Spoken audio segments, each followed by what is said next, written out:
लड़की सब अब सबको समझा रही है। जरा जान लीजिए, लड़की सबको समझाती है, समझाती है, समझाती है,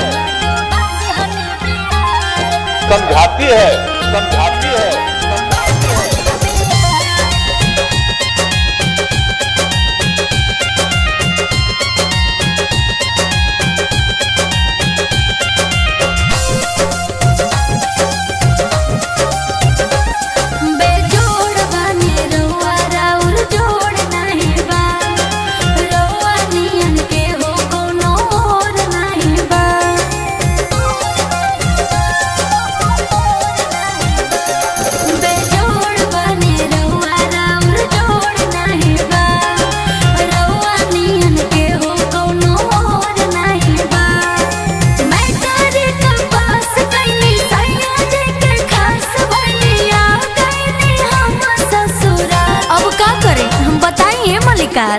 पुरुष है वो तो रोज रात में जो सदिया होता है उसके साथ करता है ना,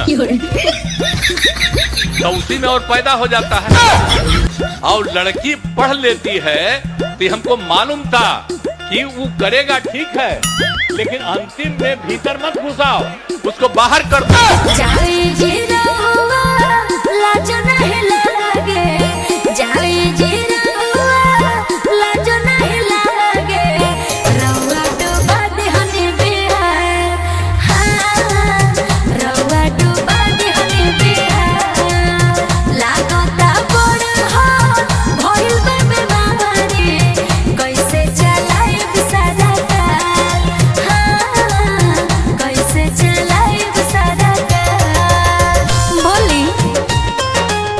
Music by Tinku Tufan।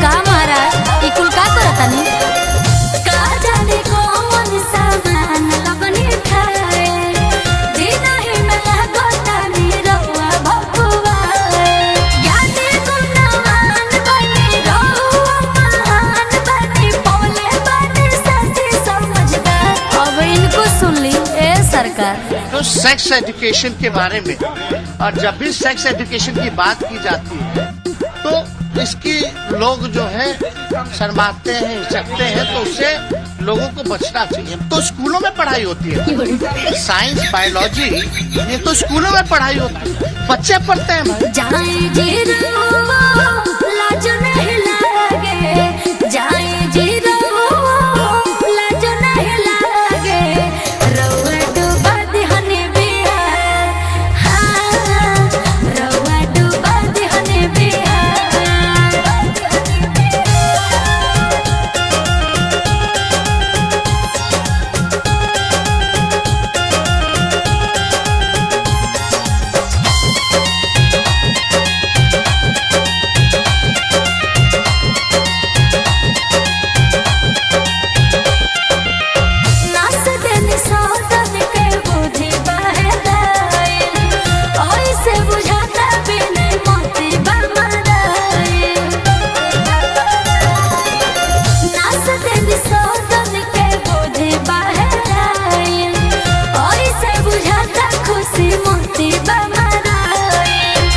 कहिए दिए सरकार।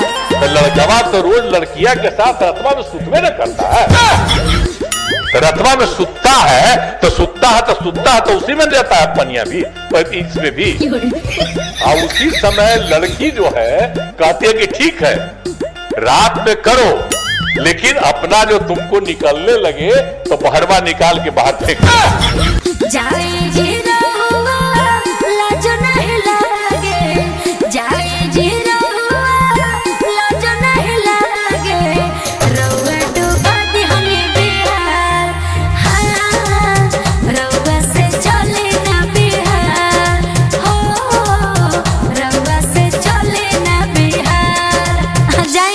सभा के शोभा बढ़ा देने। प्रणाम है सरकार।